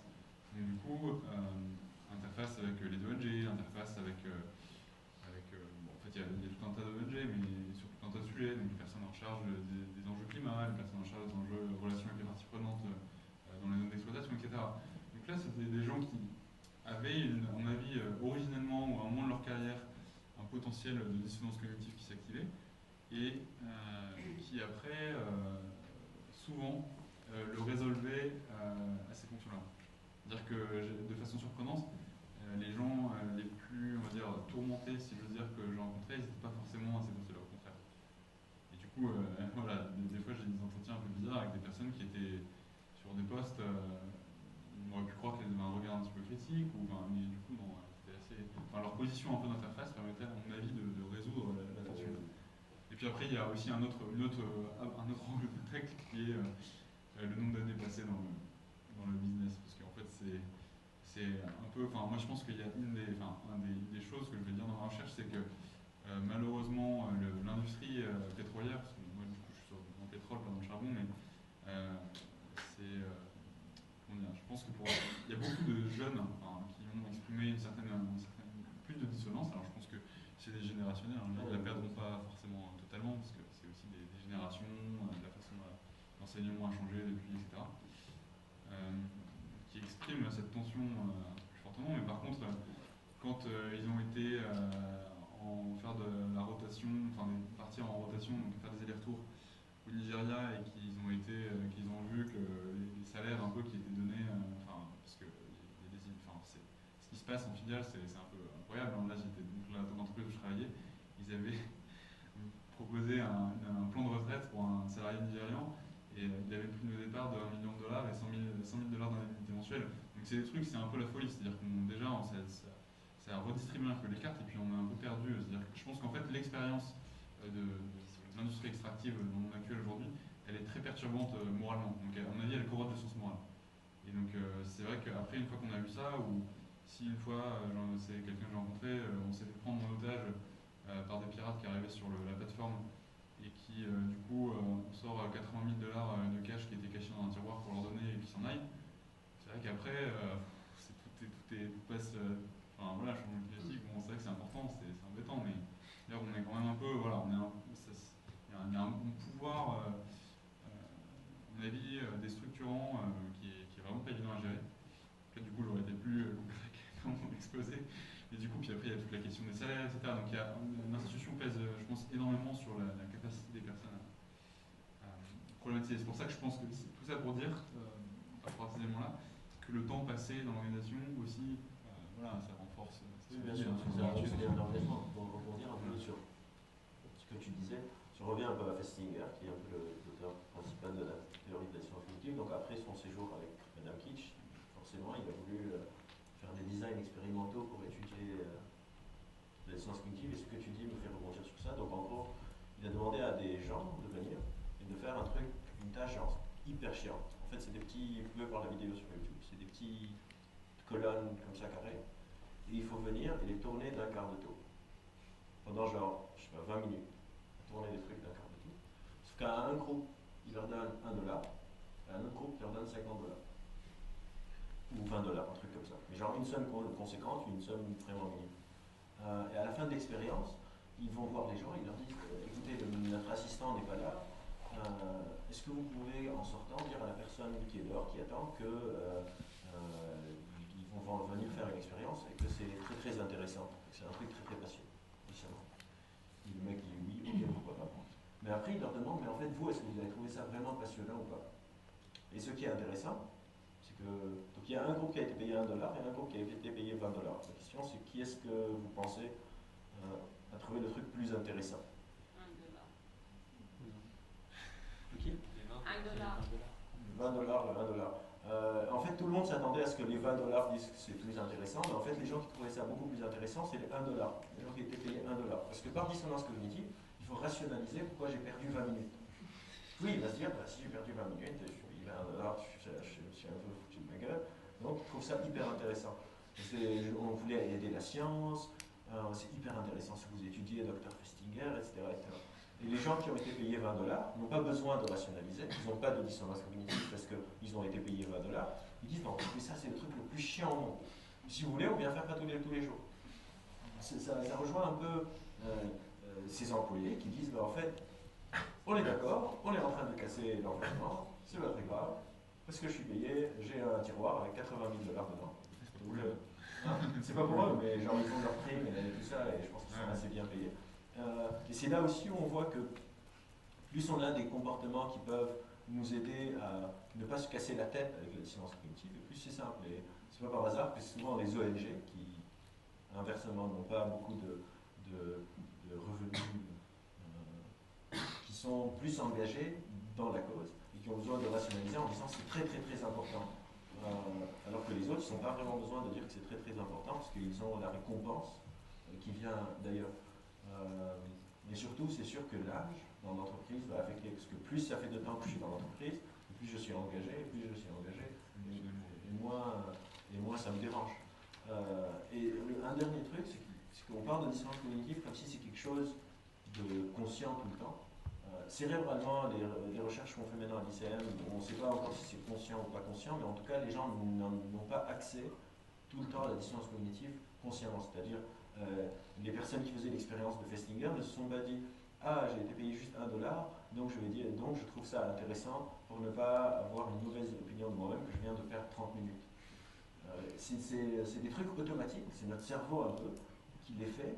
On pense du moins que c'est automatique, on ne sait pas encore. Je ne peux pas dire, non mais c'est vraiment un détail du détail d'un truc. Mais en tout cas, on sait que les personnes ne sont pas conscientes et ça se fait automatiquement quelque part pour notre cerveau qui les fait pour réduire notre cohérence. Notre cerveau est tout le temps en train de créer de la cohérence sur qui je suis, qui je pense être, qui mes amis sont, le parti politique pour lequel je vote. Vous voyez des gens qui votent pour des politiciens, après il y a un scandale qui montre que le politicien est clairement corrompu, et les gens vont dire, si ça fait longtemps, si je milite pour lui, si je travaille dans son équipe, ils vont dire, c'est un coup monté. Quelqu'un a monté ce coup pour l'assassiner politiquement, et lui c'est un mec bien. Et on voit ça tous les jours, et ils ne le font pas consciemment. Il n'y a pas un travail derrière qui se dit, ah je ressens une tension interne, mais non, il faut que je la réduise. Donc je vais dire que le mec est gentil. C'est automatique parce que mon cerveau est tout le temps en train de faire plein de trucs automatiques qui en général nous aident beaucoup. Moi je suis jamais venu dans cette salle, j'ai su ouvrir la porte parce que mon cerveau il fait des inférences, il dit ok ce truc rectangulaire je l'ai déjà vu, ce truc ça s'appelle une poignée a priori, et si je tire le bout de bois il va bouger. Ça c'est très bien, la majorité du temps on appelle ça des heuristiques, donc des solutions approximatives à des problématiques précises, comme par exemple attraper une balle. Mon cerveau ne calcule pas la trajectoire et tout ça, il fait genre après revenir ici basé sur mon expérience passée. Sauf que des fois ça nous induit en erreur, et la dissonance cognitive est une de ces erreurs, il y a plein d'autres biais d'erreurs comme ça, où notre cerveau fait des raccourcis pour nous aider, pour nous protéger un peu de l'irrationalité du monde. Il y a un chercheur qui a mis ça dans une phrase très, très jolie, je trouve, qui a dit les humains, c'est des êtres prédictiblement irrationnels. C'est vraiment ça, on est prédictiblement irrationnel, mais on est irrationnel parce que le monde dans lequel on vit, c'est du chaos. Il n'y a pas de cohérence dans notre monde. C'est notre cerveau qui fait un travail de narration permanente pour garder cette cohérence. C'est pour ça qu'on a besoin tout le temps de trouver des causes, des pourquoi, de construire des narratifs, de se dire qu'on a tout compris. On a souvent des inventions qui sortent, et 10 minutes plus tard, il y a des experts partout qui s'y connaissent, qui ont tout compris. Genre, je sais pas, des trucs aussi compliqués que le CERN ou des problèmes géopolitiques, où genre un mec qui fait 10 lignes sur Facebook qui explique tous les problèmes de l'humanité et comment faire la paix dans le monde, dans le genre d'idée. C'est encore une fois le cerveau qui veut créer cette cohérence.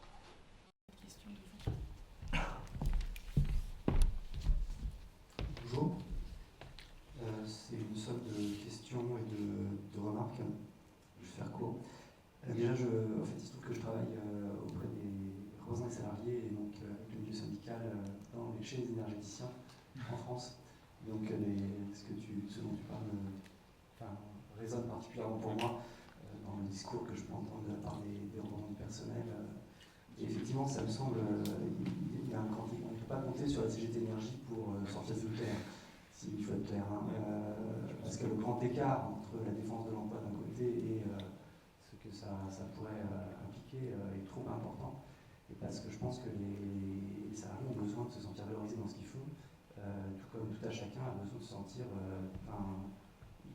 on doit, pour réduire cette dissonance cognitive, se dire que ce qu'on fait c'est pas trop mal et pour se perpétuer dans ce truc-là, sinon il faut qu'on change 180 degrés et c'est quand même pas évident. Donc s'il y a une méthode des petits pas pourrait peut-être permettre de faire changer les gens un petit peu de plus en plus. Mais effectivement, c'est pas évident. Donc, juste quelques remarques en vrac. Il y a le dernier livre de Noam Hickling, en fait, il y a un des premiers chapitres qui parle des dissonances cognitives, notamment les républicains attachés à la valeur de la liberté, qui n'arrivent pas à se dire que le réchauffement climatique est présent parce que ça impliquerait que l'État s'active beaucoup plus pour œuvrer. Or, ils sont pour la liberté individuelle d'entreprendre et contre l'État, et donc il y a quelques stats qui sont assez marrants sur en quoi les républicains sont moins enclins que les démocrates à accepter le changement climatique à cause de ça. Ces quelques chapitres sont vraiment en lien avec cette conférence. Et ça va jusqu'à des organisations qui sont, si on doit passer du niveau individuel au niveau collectif, il y a des organisations qui sont créées par des lobbies, notamment des énergéticiens en place, ou de Monsanto, j'en sais rien, qui ont pour objectif de semer le doute dans les consciences, en faisant des publications scientifiques un peu bizarroïdes. Tout ce qui a été dénoncé sur l'industrie du tabac peut être reporté 50 ans plus tard sur la question du réchauffement climatique. Donc je trouve que c'est plutôt intéressant comme lien particulier collectif. Ce que Pierre explique en parlant de rapport herméneutique interprétatif, je pense que c'est de la philo politique, la façon dont tu le dis. J'aurais tendance peut-être en économie à essayer de me demander quelles sont les externalités en action. Si on veut essayer de monter un peu la moralité de tout à chacun, comment faire en sorte que tout à chacun prenne de plus en plus conscience des externalités qui animent ce qui anime quand il va faire un acte d'achat, un acte de consommation, ou quand il est dans un acte de production dans son bureau. C'est juste une façon de parler à différentes personnes qui ont différentes casquettes. Dernière remarque, et après j'ai une question. Quand Albert, tu parles des moyens qu'on pourrait avoir pour aider les gens à diminuer dans le bon sens la dissonance cognitive, moi ça me fait penser au bouquin que j'ai lu de communication non violente en fait. Être le plus non-judgmental possible. C'est exactement ça. Ouais. Il faut juste pas aller dans la confrontation. Oui, mais donc je pense que communiquer sur la communication non violente, justement, ça me semble pas mal dans ce cadre-là. Et ma question, en fait, c'est aussi, je me dis, nous, êtres humains, dans quelle mesure on est capable, en fait, d'analyser des choses qui ont un horizon temporel aussi lointain. C'est-à-dire, nos actions, en fait, les pleines conséquences sont dans 50 ans, 100 ans. Bah oui, on des mammifères, je sais pas. C'est pour ça qu'on a besoin de ce que tu disais, ça s'appelle la théorie des gains marginaux, on a besoin de buts intermédiaires. Le problème, c'est que la catastrophe est très loin et la solution est très loin. Et on a besoin de créer comme une sorte de checkpoint négatif et de checkpoint positif pour qu'on puisse avoir comme une sorte d'évaluation continue où est-ce qu'on en est. Le problème, c'est qu'on a un sommet sur l'environnement chaque je ne sais pas combien de temps, et des fois on en a qui ne sont pas vraiment médiatisés. Et ce truc très spécifique à l'environnement, mais aussi par exemple le tabac, et donc on rejoint, il y a plein de parallèles à faire entre l'environnement et le tabac. C'est ça le problème principal, c'est qu'on est nul à anticiper des récompenses, mais aussi à anticiper des catastrophes. S'il n'y a pas un danger imminent ou une récompense imminente, on zappe, on fait autre chose. Et c'est pour ça que c'est très important d'avoir, comme je disais, une sorte de règles qui peuvent mesurer. Je ne sais pas, pour ceux qui aiment bien les BD, il y avait Watchmen, où il y avait une sorte d'horloge qui ce qui s'appelait le Doomsday Clock. En fait, c'est pas des heures, c'est genre combien est-ce qu'on est proche de la fin du monde. Et quand ils voulaient vraiment que tout le monde s'active, ils mettaient l'horloge à 1 minute avant la fin du monde.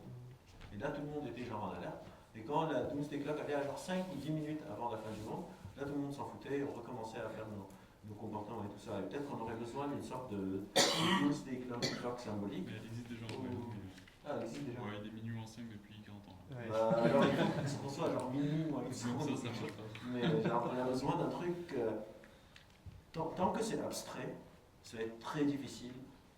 J'ai pas envie d'être la zone de mauvais augure, mais tant que c'est abstrait, ça va être très très très difficile de mobiliser les gens, sauf, et pour moi, mon opinion personnelle, si je parle pas en tant que genre, c'est mon opinion personnelle, pour moi c'est une course d'innovation. Ou bien on va trouver une façon de faire de l'énergie qui soit meilleure, ou bien on est un peu dans la merde. Alors moi je suis pas du tout d'accord, c'est pas du tout une question d'innovation. Après je pense que, par rapport à ta question sur l'horizon temporel, je pense que, j'ai aucune, je sais pas parce que honnêtement, mais moi je pense qu'il y a pas, c'est très très difficile. Moi je regarde pour moi c'est difficile, alors que je passe mon temps à bosser dessus, ça reste encore difficile pour moi. Par contre, sur le fait qu'on soit mauvais, donc individuellement c'est sûr que c'est difficile. Après je pense que collectivement c'est franchement faisable. Et pour ça, il y a juste à se rappeler que, en 1945, il y a quand même des gens qui se sont dit, bon, on sortait d'une guerre mondiale, donc c'est sûr que là on avait un peu table rase, mais il y a quand même des gens qui se sont dit, hey, les gars, on va se mettre ensemble et on va faire un système de retraite.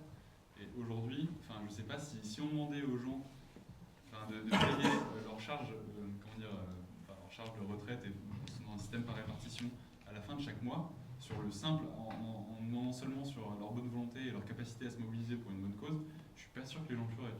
Par contre, vu qu'on a institutionnalisé cette solidarité, les gens le font et ils réfléchissent plus tant que ça. Donc du coup, alors ça a des effets pervers, il y a des gens plutôt conservateurs qui disent voilà, on a institutionnalisé la charité, du coup les gens sont devenus indifférents. C'est vrai, dans un sens, ça neutralise le problème et on ne peut plus être des héros quand on dit qu'on contribue au système de retraite national. Après, ce que ça montre, et c'est intéressant, et là je pense, j'ai pas encore le temps de le faire, mais il faudrait regarder tous les débats qui ont eu lieu au moment où on a institutionnalisé le système de retraite par répartition.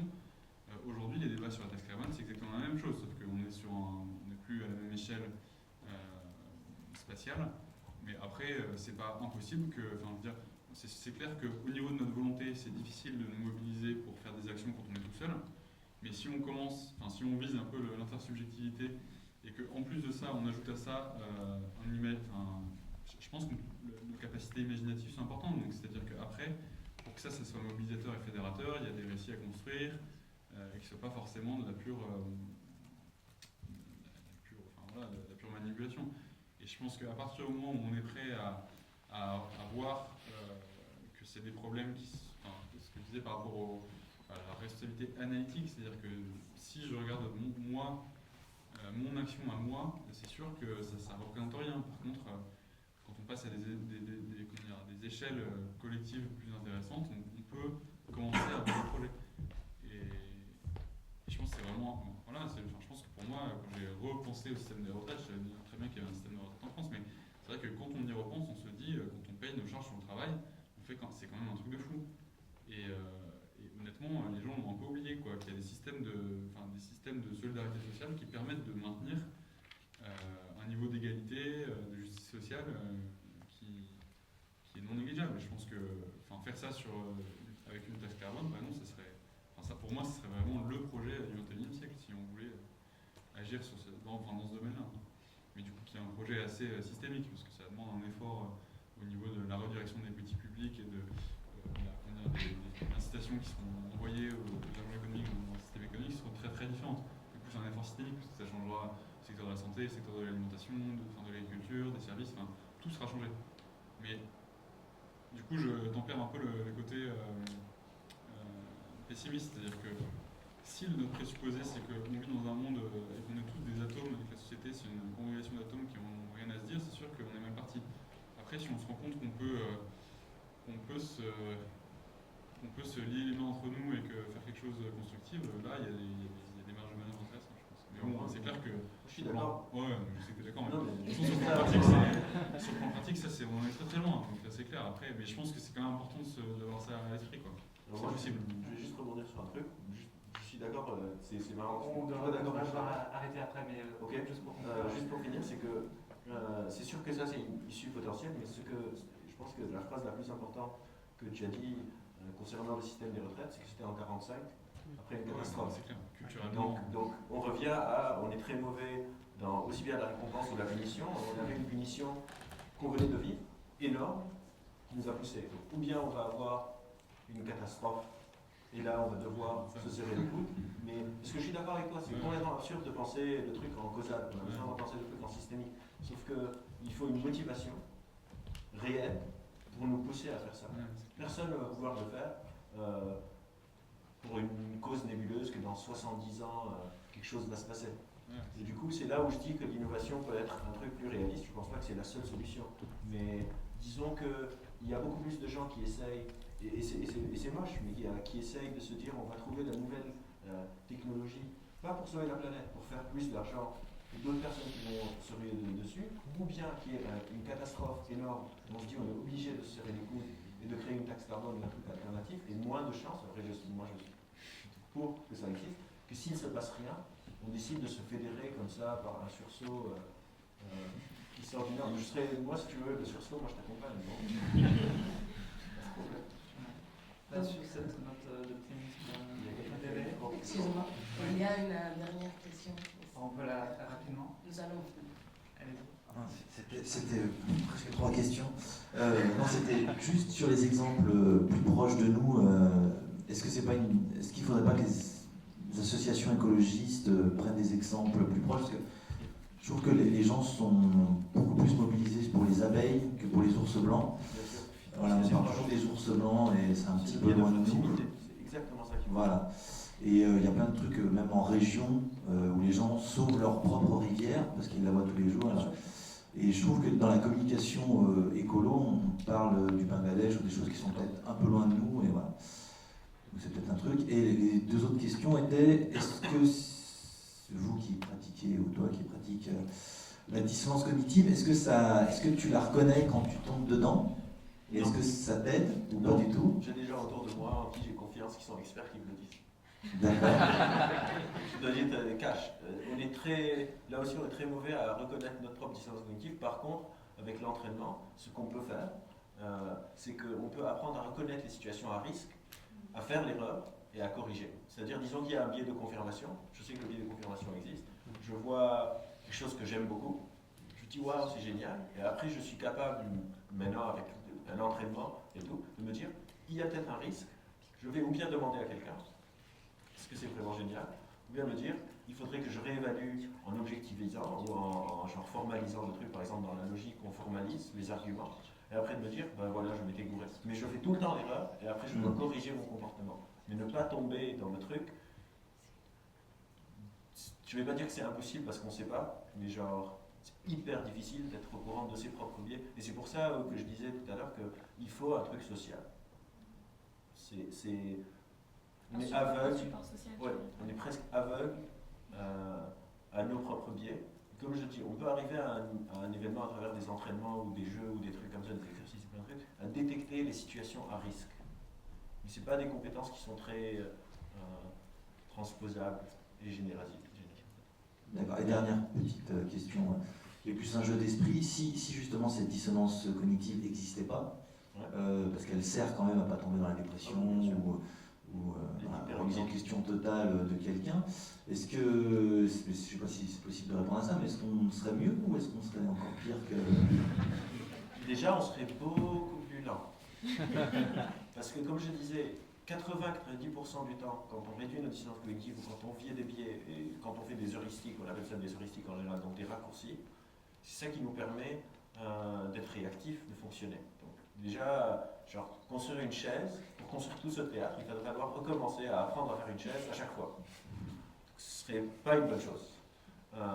Ce serait une bonne chose dans le sens où tout serait hyper linéaire, et je ne suis pas spécialement contre, mais je ne veux pas qu'on pense que les biais ou les raccourcis ou les heuristiques du cerveau sont quelque chose de négatif. Le net est hyper positif. C'est juste que une erreur peut créer, genre si quelqu'un construit, je sais pas, une tour de Lego, Si on met une seule truc faux, tout peut s'effondrer. Du coup, ça peut avoir des répercussions cataclysmiques alors que c'est une minorité de nos heuristiques qui marchent mal. Mais dire je vais enlever tous mes heuristiques parce que j'ai ces 5%, c'est un peu genre tu es une mouche avec mais non, je pense pas que ça serait une bonne chose. Genre, on a absolument besoin de leur raccourci mentaux. Sinon, on ne pourrait même pas discuter.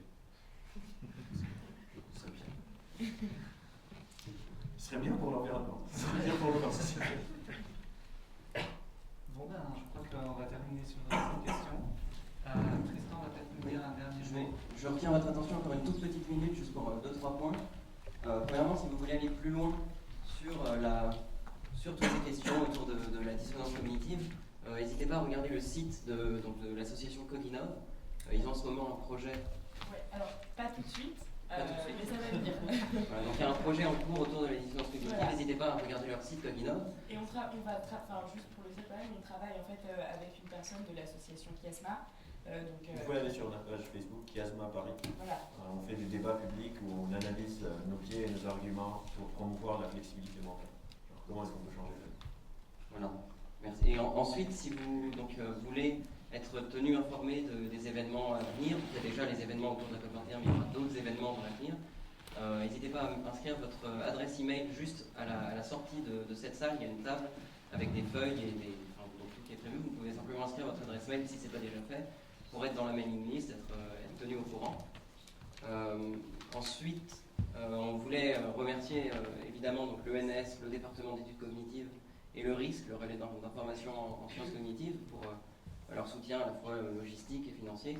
Tout particulièrement Clémentine Fourier, sans qui vraiment cette série de conférences ne pourrait pas être possible. Série de conférences dont c'est la première, je vous rappelle encore une fois, inscrivez-vous sur l'Eventbrite parce que c'est plus facile pour les questions de sécurité si vous voulez venir aux événements suivants. Je remercie évidemment tous les membres de Scalp, on est une bonne quinzaine donc ça serait trop long de les citer tous un à un, mais c'est vraiment un travail formidable que tous les membres ont fait depuis plusieurs mois pour en fait organiser toutes ces tables rondes.